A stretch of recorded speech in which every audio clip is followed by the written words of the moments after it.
Hello everyone. Let's wait for another 5 minutes and then we'll start.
ख्याल से देख लो अच्छा तो लगे।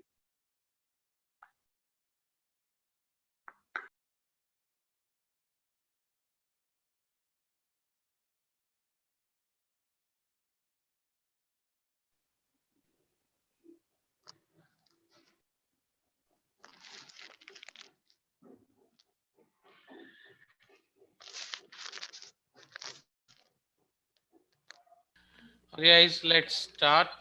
I have allowed you to speak. So in case you have any doubts, you can unmute yourself and speak. And in the meantime, basically I'll start in between. If you have any doubts, please let me know and we can discuss. And you can also speak or you can basically put your query in the question and answer. Uh, Panati, I'm putting you on mute if you don't have any question. If you have any question, please speak up. Okay, thank you. Okay, so first of all, my name is Rupinder Monga. I have been, let me just write it down in case. I'm a FRM Charter. I have almost 13 years of experience. I have been working in finance field for like it's a mix of finance and analytics. So basically, finance and analytics. My name is Rupinder Monga. Okay, so for almost 11 years after that, and I've been giving training for almost 10 years, more than 10 years. Now, basically, when I say finance and analytics, so it has been a mix of investments, risk, financial modeling in the sense, basically, I value projects, so like project finance, and then assess their risk that what can happen in what cases. Okay, so that kind of profile I have. I did my engineering from IT Delhi in 2005, and I did my master's in financial management from Europe in 2008. So that's my background. I train anything on finance and anything on analytics, like in finance, like CFFRM, financial modeling, project finance, budgeting, and these kind of things, and analytics, basically business analytics, data analytics, machine learning, AI, so these kind of things. Okay. Now, today we are going to basically discuss about FRM. Now, one thing, if you like already have some questions, please either, I mean, in between you can write down in question and answer, so that I will try to answer them during our this class, or you can basically also speak up in case you have any doubts. Okay, now FRM, so everybody knows it's nothing but basically the full form is Financial Risk Manager, and it is by GARP. So GARP is Global Association of Risk Professionals. Now this is a certification, right? So it's not a degree diploma, it's a certification, it's an extra edge. It's an extra edge which in these times we all need. Why I say we all need is, see, the thing is that today, for example, everybody is doing MBA. 10 15 years ago, extra edge was MBA. So okay, so whosoever was doing MBA was something special, right? So they had something extra. But now everybody is doing MBA, so we need something extra. So there these certifications come like FRM, CFA. And why I'm naming these two mainly is because these are global certifications. Okay, because there are thousands of certifications available in the market, but they, there is no value for them of them, right? Because I can open a company today and I can start giving you certification. That doesn't mean that it's a good certification, right? So FRM, CFA, they have been there for decades, and it's global. Everybody recognizes that what exactly these certifications are and what they prove. Now, when we talk about FRM, Financial Risk Manager, it's a risk certification. Now, risk is something basically which every company has, right? So every company needs FRM people. Now you might say that okay, not every company hires FRM, and that's true. But with time, that is changing. If you go to, like, if you go to US or Canada, or I'm based out of Canada, right? So you will notice that companies prefer, even normal companies, right? So the company which I'm working in, even they preferred FRM over anyone else, because everybody understands that what exactly risk is and why do they need it. Now this, one thing is obviously they will take your interview, understand your experience, and see that okay, what do you know and what you don't know. But eventually if they want to compare, let's say you and I have the same background, and you have FRM and I don't have FRM, so everything else is same, then obviously they will prefer you because you have something extra, which is a certification, right? So that's why this is very important. To give you an example, I give it this example to everyone, and it was around 2012, something around. So I was working in a company. So I and my friend, so I basically I did not have FRM charter by then. Okay, and my friend was FRM charter, and there was a job opening in World Bank in Chennai office, right? So they have an office in Chennai, and that job opportunity had, obviously they will go through interview and live testing everything, but the main criteria for calling on interview was that the person should be either FRM or PRM. So I'll explain PRM in a minute, but the person should be either FRM or PRM, right? Now, so see the importance they have given. So it was the job was in market risk, and the importance they gave to FNM, because that is one, this is one of the criteria by which they can tell okay, this person knows something about risk. Okay, and obviously he got the job, and that's why I'm giving an example. But the idea was behind this was to tell you that if he would not have been like taken this exam, he could not apply that job. So for example, I could not apply uh, into that job because I did not have FRM charter at that point of time. So this is very important uh, in these days. So if you go on naukri.com or some monster.com, you will see that if you search, there are many jobs which says they require CFA or FRM, or at least they prefer FRM or CFA, right? So it can be preference also. So that's why these things are very important these days. Okay, now if we talk about the exam, so it is divided into two parts, right? So part one and part two. And when part one and part two, so in part one, even an undergrad can give the exam. Part two has a criteria that you have to clear FRM1. Okay, now so if you have cleared FRM1 and FRM2, then you can, after 2 years of experience in risk, so you can have previous experience also, you can basically apply for FRM charter. Now many people say they don't have experience in a risk, what should they do? So then I say the main difference between FRM charter and clearing FRM2 is only that 2 years of experience. Till the time you have that 2 years of experience, what you can do is in your CV, in your resume, you can write FRM2 cleared, right? So people will get to know that by looking at your resume that you have cleared FRM2. The only part missing is that 2 years of experience. Now the main difference between, let's say you have 2 years of experience, you got chartered and have only to clear, so you can write your name as like this. So if you go to my LinkedIn profile, my name is Rupendra Mangakoma FRM because I'm an FRM charter.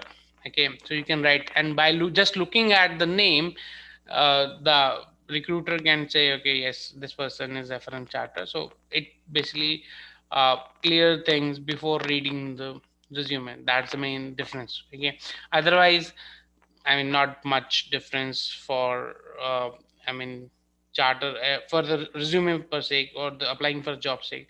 There are many other differences, but if you talk about, let's say, if you are applying for a job, then basically this is the main difference that you can, recruiter can easily find out that if you are a FRM charter or not. Okay, now if we talk about curriculum, so FRM part 1 has 4 subjects mainly. So quants, quantitative analysis, foundations of risk management,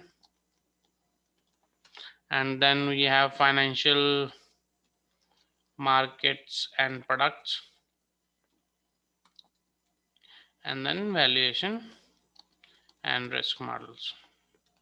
And their percentage, the weightage is 20%, 20%, 30%, and 30%. Now quants is mainly about basically statistics and basically understanding that how this can help in risk part, right? So that is quite mathematical, quants part. Then foundations of risk management, basically it introduces you to the risk part, how to measure risk, what kind of risks are there, different scenarios which have happened in real life, like cases where there was risk failure. Okay, so it explains that. FMP is financial markets and products. Basically, you basically in this we are taught different kind of products like derivatives, options, futures, these kind of things, and they explain that how, what kind of risks are there in FMB. Then valuation and risk models, how to value, what kind of risks are there in these financial market products and how to value them. So that is explained in valuation and risk models. Now there is no rule that how much. Now many people, many students ask me that uh, is it like basically formula based, like calculation based or theory based, right? Now though there is no rule that what kind of questions will come, from my experience I can actually make a guess that uh, quants is around 70 to 80% numerical based questions usually come. It can be less, 20% only in a particular exam, but on an average I'm talking about, this is more of theory. So around 60-70% is theory. FMP is a mix, so you can say 50-50, and valuation is more towards calculation, which is 70-80. So I would say that around overall 60% of questions can be numerical. So around that number, it can be less or more depending on a particular exam. So that is FRM1.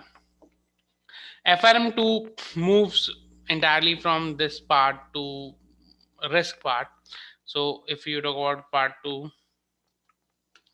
in this we have market risk measurement and management. Then we have credit risk measurement and management, liquidity and treasury risk management, measurement and management, measurement and management. Then we have current issues in financial markets. Then we have operational and integrated risk management and risk. Then the last we have management and investment management. Now if we talk about the percentage weight, so this is 20%, 20%, 15%, 10%, 20 and 15. Now if you see operational, credit and market, that 20 20 20 each. Now normally risk is divided into three major risks. I mean there are thousands kind of risks which can be there, but mainly all risks are divided into these three, that is market risk, credit risk and operational risk. Okay, and that's why these are 20 20 20. And then okay, if the risk is there, then you need money, then liquidity pays you the money. Do you have that proper liquidity or not, and how you manage your risk management and investment management, and what are the current issues right now regarding risk in financial markets. Right now this is more towards theory as compared to the part one. Okay, so I can say around 30% is I mean numerical based, as per my experience, right? But obviously in a particular exam it can change. Now each part is 4 hours exam only. uh, why I say only? Because I'm comparing it CFA. CFA is 6 hours. Okay. Now, usually it in the morning we have part one, in the evening you have part two. In part one we have 100 questions to clear. There's no negative marking. In part two there is 80 questions to clear. I mean 80 questions are there in the exam. Now they have not set, I mean they don't tell you that what is the passing marks. Usually it's quantile based. Quantile based means that okay, they will pick top around, so around top 40% students. So quantile, you might have heard about percentile. If you have, if any of you have given any uh, MBA exam, or basically you might have heard about that percentile. Percentile means basically if you got, let's say 80%, 80 percentile. 80 percentile means 80% of the students have performed less poorer than you have performed, right? So their marks are lower than you. So 80 percentile doesn't mean 80% marks. It means 20% of the students are above you and 80% of the students are below you. That is percentile. So similar top 40 percentile they usually pick around top 40, right? So it can be 45, 43, 38. So depending on a particular exam. Okay. Now part one. So recently they have changed the criteria. Earlier it was I mean twice in a year. Now it is thrice in a year for part one, which is May, July and November, and part two will be May and December. Earlier it was only May and November. Now part one May, July, November, and part two is May and December. So part two you can give only after clearing part one. Okay. Now if I talk about fees they have divided into early registration and standard registration. There is a registration fee, or also called enrollment fee, which is mandatory the first time you registered. Okay, and it's a one time fee you have to give, so at the time of part one. So let's say you register, you gave 400 and the fees, and you cleared FRM1. In part two you don't need to give this 400. And unluckily if you don't clear part one and you are trying to give part 1 again, even then you don't need to give it. So this is one time fee only. Then part 1 fee you have, and part 2 fee you have. Now early registration, it is 550, it is 550, and this is 750 and 750, right? So you can save around $200 if you registered on time. Okay, so that's important. Now exam centers, uh, I don't know what will happen because of COVID, but usually they have been consistent. Let me show you. So I have hardly seen that if they have changed it ever. So in Delhi it is in Dwarka, in Mumbai, Kandivali, Chennai. So they added, I think, few of the locations in last 3-4 years, but earlier there were like 4-5 places only. But those places have been consistent. I have not seen them. I gave first exam, I think, in 2011 or so, 10 or so, right? And Delhi address have not changed since. Okay, so these are the addresses. Now many students say, okay, from where to study, right? And there are multiple ways to study for FRM. There are multiple resources. The most important resource is uh, core reading. So I'll say core reading is the material provided by GAP to study. Okay, so GAP provides material to study. It's very good material in the sense it's detailed. So if you have time, proper time, if you have time and you don't know much about the subject, then this material is the best material because it explains each and everything in very good manner, right? And it has around 4,000 pages. Then there is a book called Philip Zorian. I am a fan of this book. I studied this book when I cleared exam. Now this book is not for everyone. Reason being, this book has FRM 1 and 2 both. Okay, now earlier, like prior to 2009, I think so, level 1 and level 2 was only one exam. So there were no two exams. So this book is quite old book, but it covers everything, almost everything, for FRM 1 and FRM 2, and it has previous exam questions also. But the idea is this book should be, I mean, used only once you have studied for the syllabus, because otherwise you, how you will know that, okay, which part is the syllabus of FRM1 and which part is for FRM2. So you have to pick and choose. But it's a very good book and very well explained book. I used this book while clearing FRM1. Actually, FRM2 I did not use this book.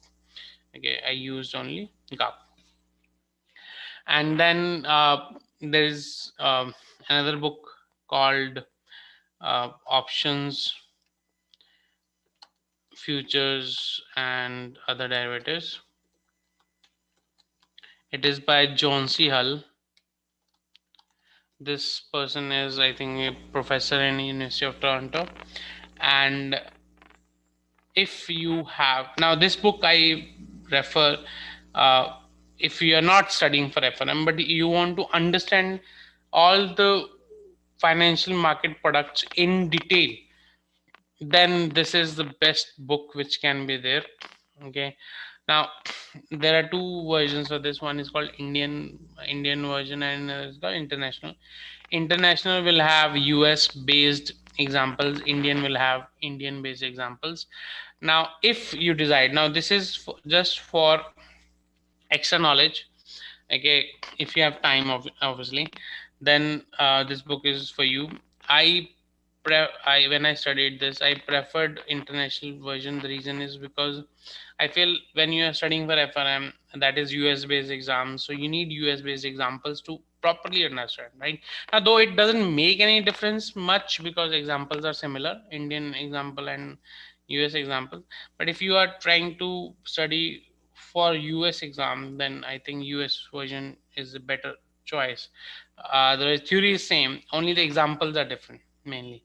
But on the same note, international version is around 5,000 rupees, I think. and Indian version is like 500, 600 rupees.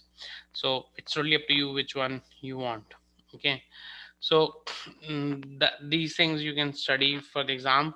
Then calculators, there's a financial calculator which is allowed.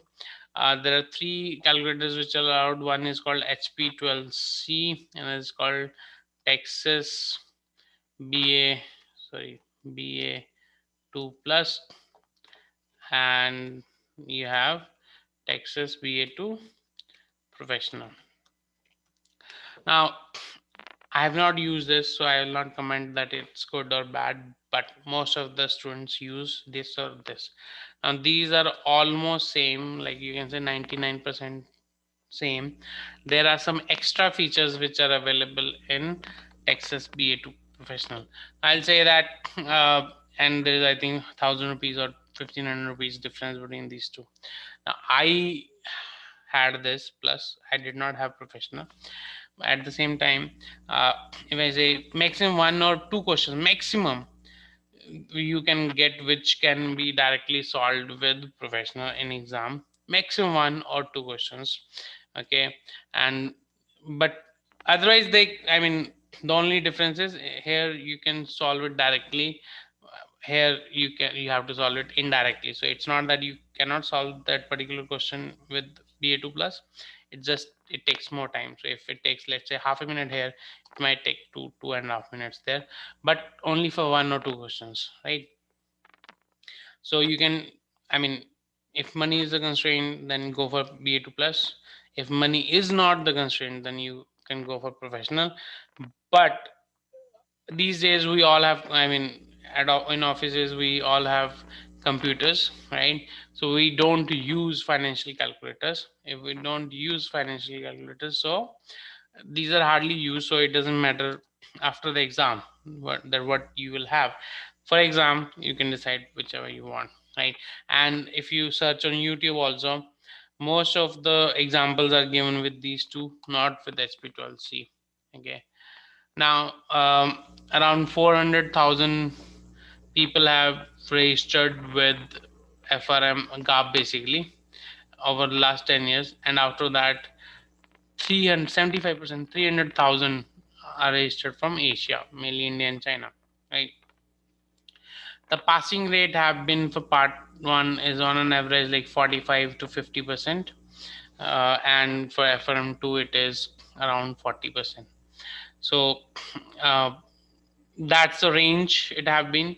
Now because it's a relative exam and you have studied, for you it will be good that the exam is difficult, but obviously if you have basically not studied, then easier it is, better it is for you. But I mean, if you it's a relative exam, that's what I want to say, and there's no negative marking. So I mean, it's always good to attempt all questions at in during the exam. Now,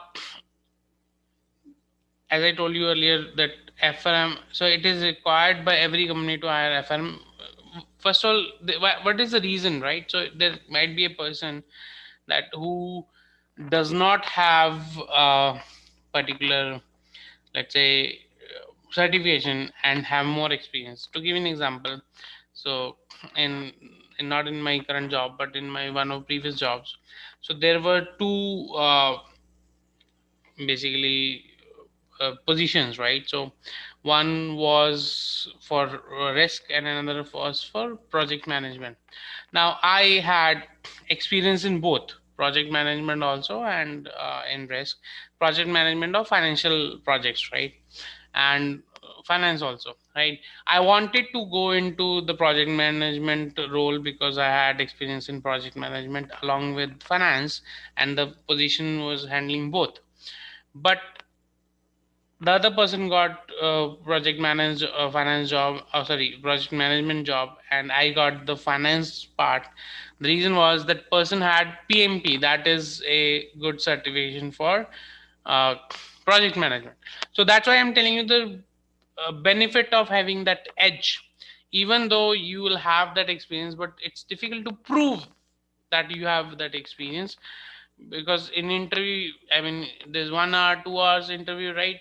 So it's difficult to prove that you have the right knowledge. If you have the certification, it can at least prove that you have at least theoretical knowledge, and the practical, I mean, if you, whatever the interviewer or recruiter can judge during the interview, he or she can judge, right?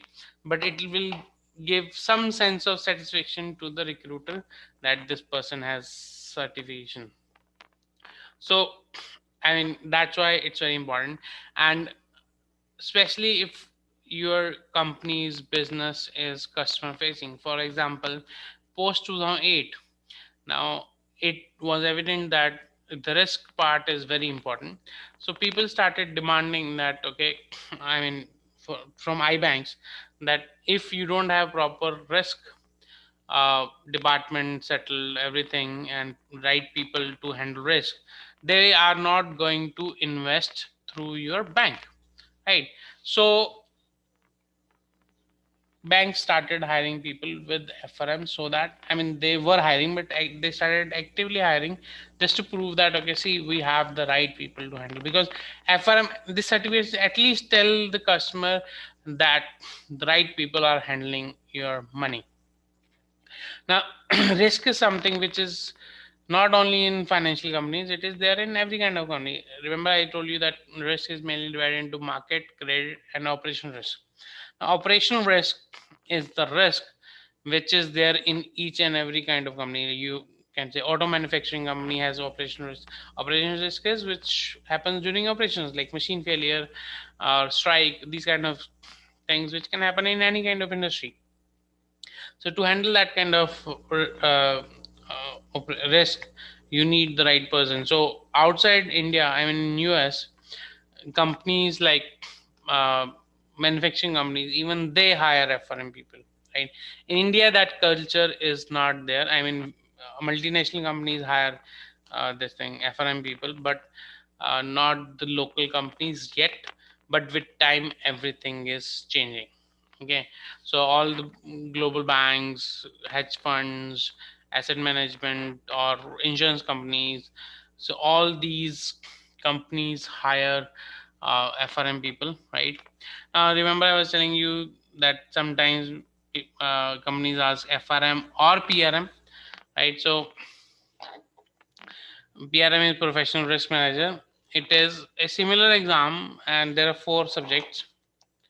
There is no order in which you should give the exam. You can give the exam in any order which you want, and 60% is the passing marks in this, and it's a computer based exam. You can give, so there are blocks. It's kind of on demand paper. You can go and give at any time. Anytime doesn't mean that, okay, I want to give tomorrow. No, so it has specific dates, multiple dates every quarter, so you can go and give the exam. The cost is around $1,100.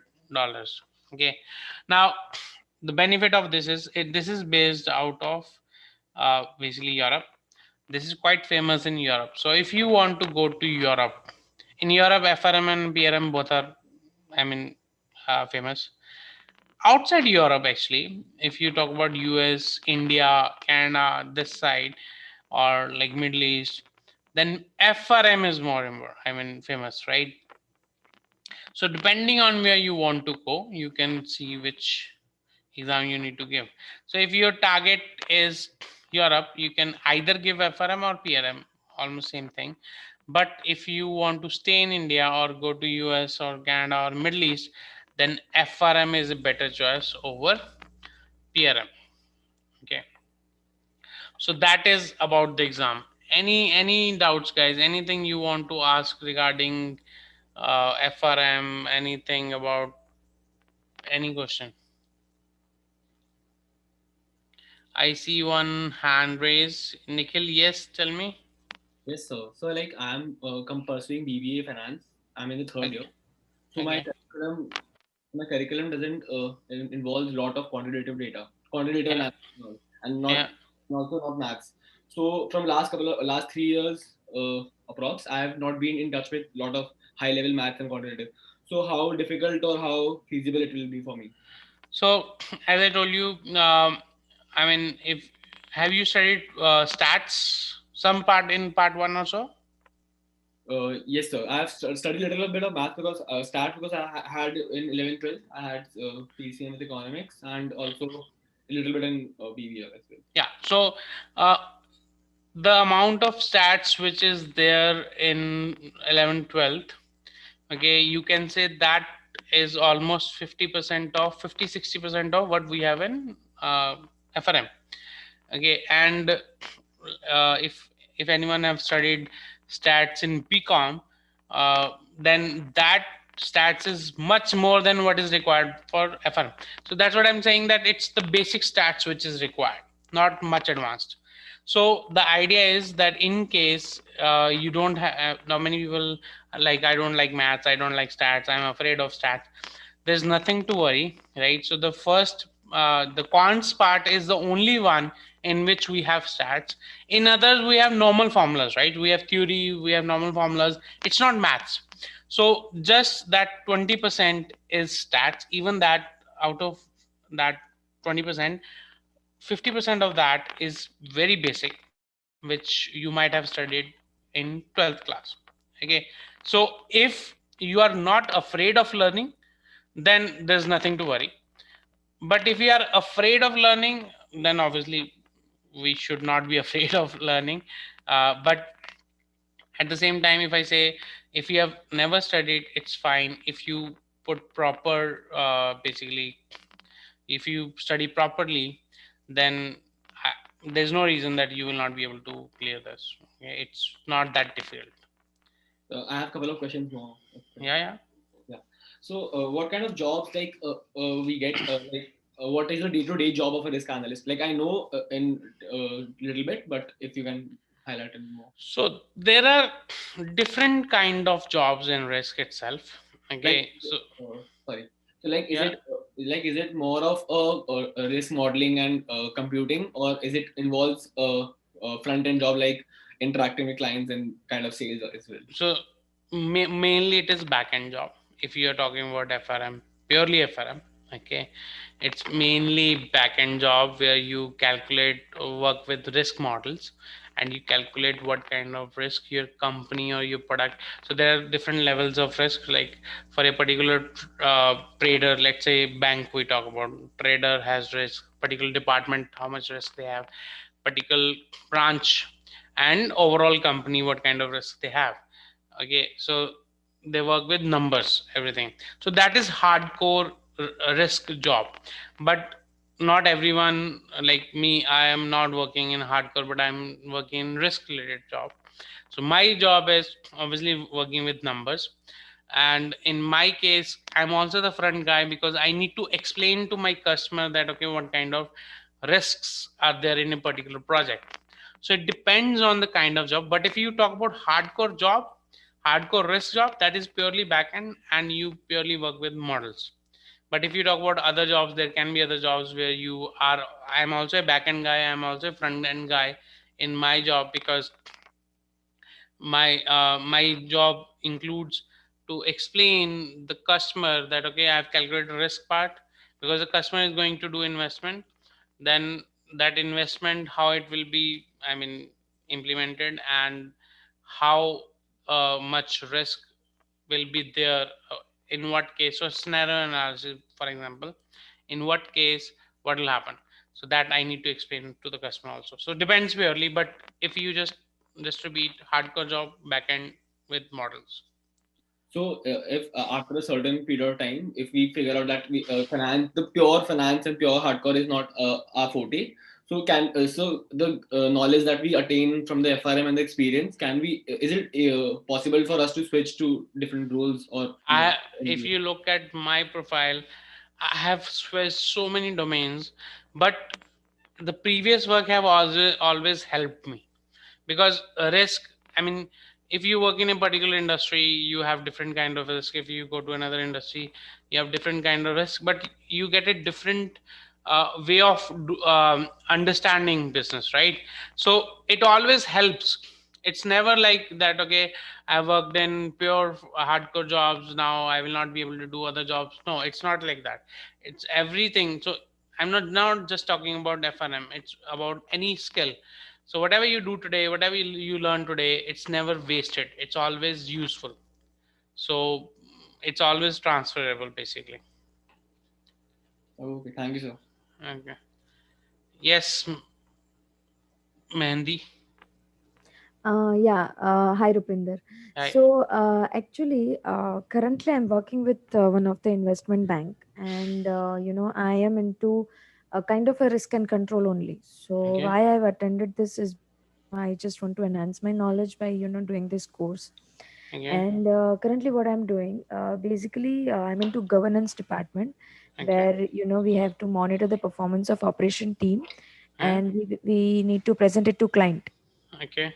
So that is the one area, and another area is performing internal audit, Uh, and identifying the risk areas is there in the operation workflows, and setting up certain controls to yeah. mitigate those risks.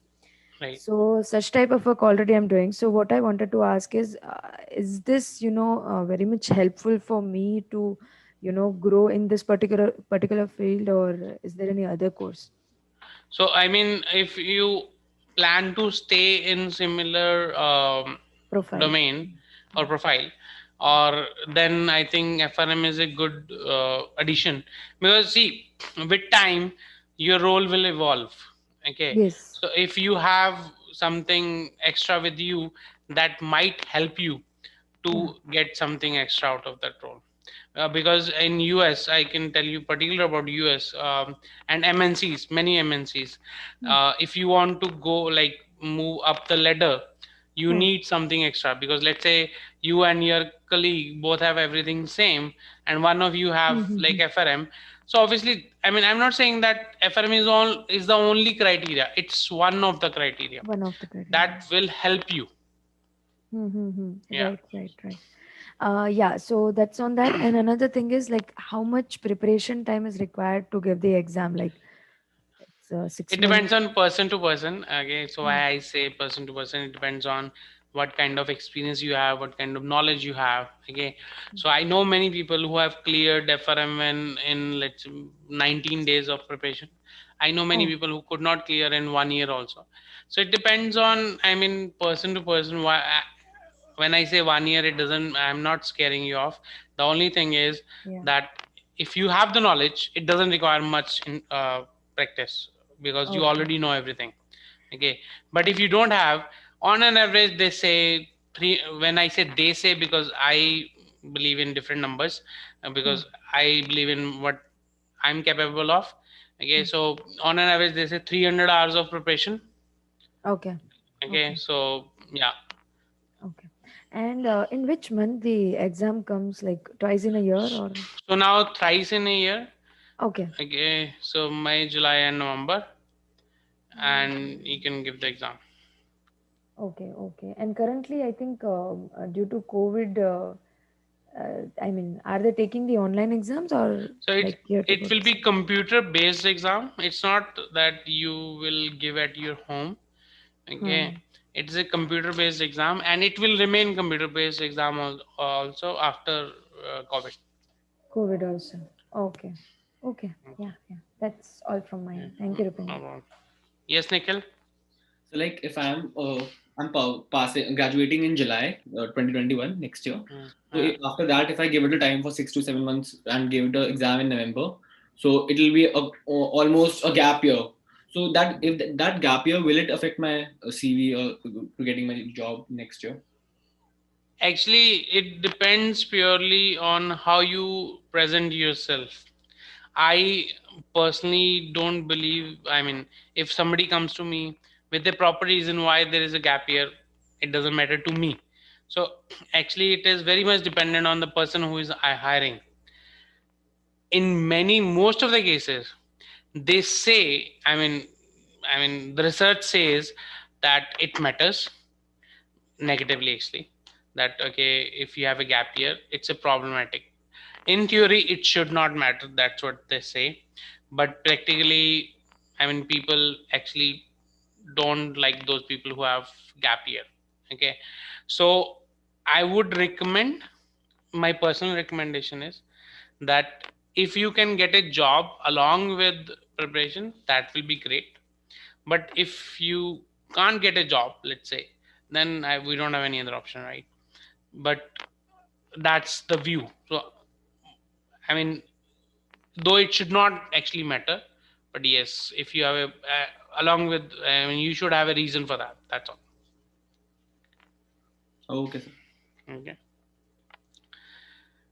Yes. Okay. So let me quickly tell you about what EduPristine offers. Okay. So we have. So EduPristine actually started with FRM training only. So in 2008, the first time they started with FRM training. Then they eventually added financial modeling, added CFA and other things. So more than 12 years of, I mean, training in FRM EduPristine is giving. EduPristine gives training like corporate trainings like in KPMG, Bank of America, uh, ENY, all big companies.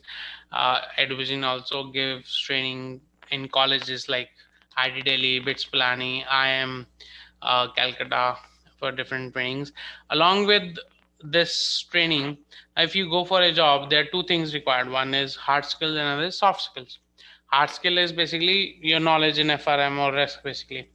But if you talk about soft skills, like how you speak, how you present yourself, everything like that, and that is also important because that leaves an impression. Now education also provide free, of course, along with this course, soft skills training, so that you are ready as a complete package, not only for hard skills but hard skills plus soft skills. And education also give placement assistance. Okay, so assistance means that education is in touch with many companies, and what they do is companies tell education they have this requirement, and students, education then approaches students whosoever is in similar category, that okay, this job is there, are you willing to apply? Then interested applicants apply, and then it's a matchmaking kind of thing, right? So basically education helps connecting students with the companies. Okay. Now education doesn't charge neither students or companies, and they just basically try to fill the gap. So that kind of placements assistant, along with like resume building, interview preparation, they education helps in that. Now this training for level 1 is for 75 hours, and 15 days, like 5 hours each, 15 days. And now it's, I mean, earlier it used to be a combination of classroom and online. Now because of COVID, it's purely online. So we have online live training, five and plus we have what do you say, mock tests, so that after the preparation you can check how confident you are, how at what level you are, and that's what you can do. All of the trainers have of EduPristine have like either charter or actual risk experience in the field, so that they can actually tell you what exactly is needed for jobs, or basically what kind of knowledge is required. So that is the offering by EduPristine. Any doubts, guys? Anything you want to ask? Yes, Amol. Okay, what happened, Amol? No. Okay. Any doubts? Anything you want to ask? Pramod, yes. Pramod, do you have a question? You are on mute, Pramod. Okay. Oh, sorry. Now can you hear me, sir? Yeah, yes, Amol. I'm saying, is it classroom training or online training what EduPristine offers? So education offers both, but I think the exact confirmation can be given by depending on your city and depending on the COVID situation. Uh, if you might be in touch with some sales counselor, they can exactly tell you what is available in your area. So you said FRM 1 for 75 hours it will take, but what Yeah. about FRM 2? Means how many hours it will take to teach you us that?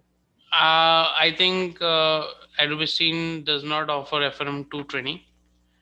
Okay, Okay, but again, that detail can be given. I mean, you can check with the sales counselor you are in touch with. Have you cleared level one?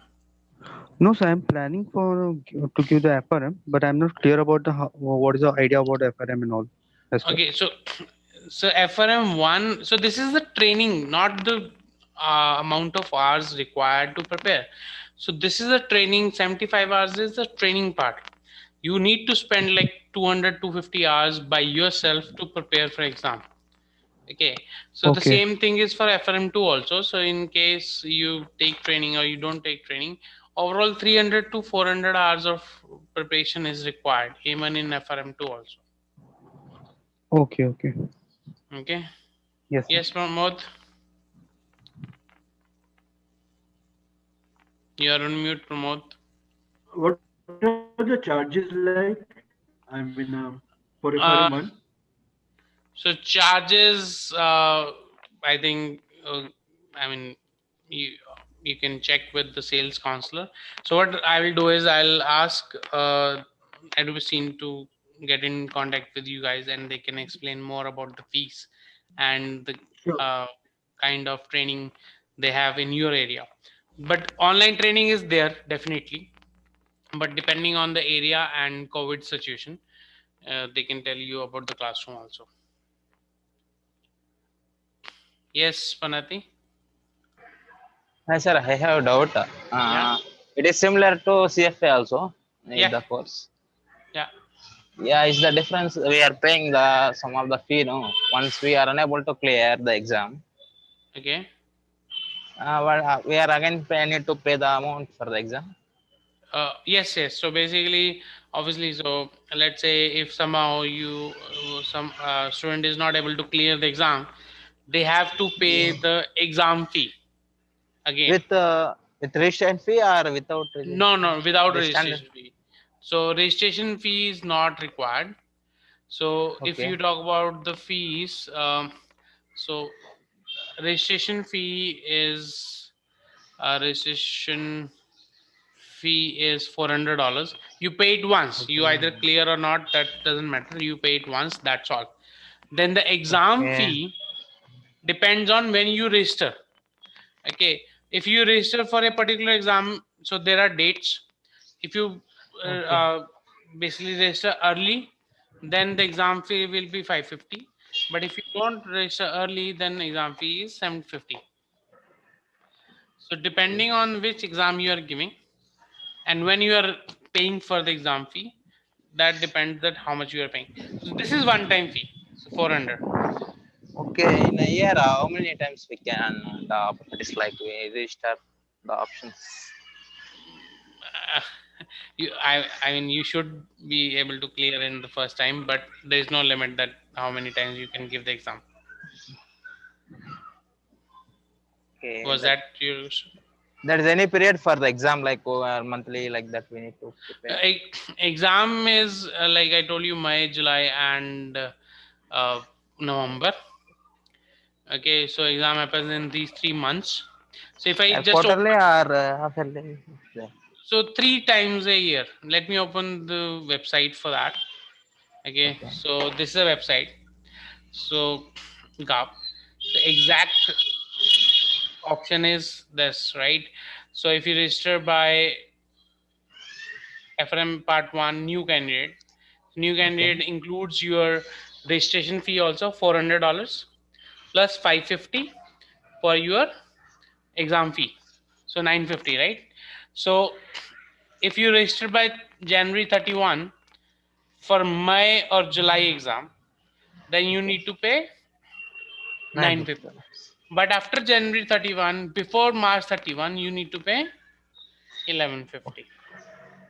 Okay. And if you are Okay. returning candidate, so basically if you could not clear the exam, in the first go. Okay. Then you don't need to pay 400 again. You need to pay 550 only, and 550 by January 31. Otherwise, 750 till March 31. And for FRM2, same story. January 31, 550, and March 31, 750. Make sense? Okay, how much the package will offer, sir, for this? Okay, Once so they that clear the. okay, so when students ask, okay, what is the package we can get, there is no one fixed answer. The reason is simple. It's not a degree diploma which we are doing, it's a certification. It is an additional thing.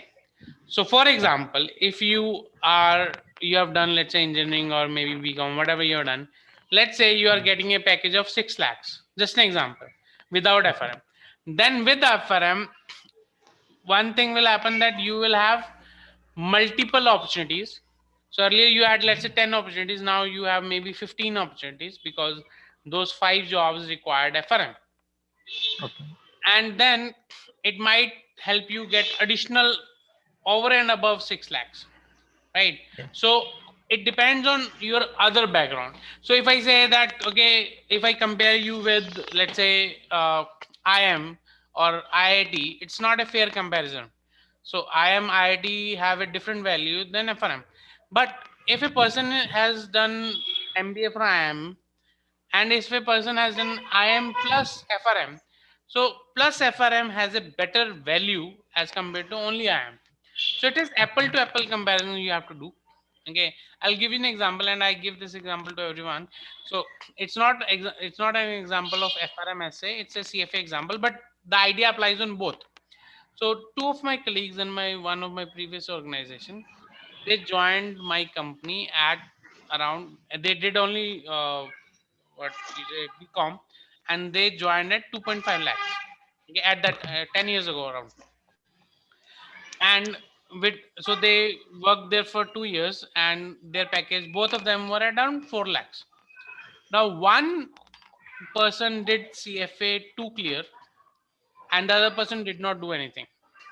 Now the first, there can be other reasons also, but this is one of the main reason. And they applied, they did job switch. Both were at 4. One person got 6 lakh package, another person with CFA 2 got 8 lakhs package.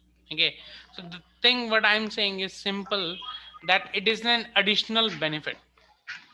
Okay, it is not that I can say, okay, you will get 20 lakh package. No, you will not. You will, if you are supposed to get 20, then you will get 20 easily. But if you are supposed to get 5 lakhs package, you will get 5 lakh package easily or slightly above 5. That's the difference. Okay. So Yeah, do I require any passport, anything? For CFA, it is passport is required, required. Yeah, mandatory. yeah, passport It's is a required. mandatory. Yeah. That's why it is a mandatory. It is we are preparing in India and exam in No, here so only. it's a exam, international exam. So they Okay. need a particular identity proof which they trust. So Okay. they trust passport to be a valid or better. I mean that it less fraud is there in passport as compared to other kind of identifications. That's Yeah. why. Yes, Pramod.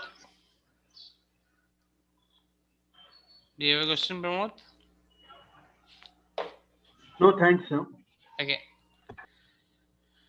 Okay, so guys, if you don't have any questions, then fine. But if later you get any questions, what you can do is you can get in touch with people from EduPristine with whom you are in touch with, and I will tell them also to get in touch with you so that they can check if you have any additional doubts, or in case you have any technical doubts in the sense that about career or anything, you can contact me on my LinkedIn profile. You can search my name, and you can like ask for like request, and I can accept that, and I will try my best to help you guys in case you have any queries. Okay guys, let's stop here. Thanks for your time, and good luck.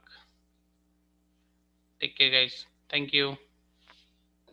Bye.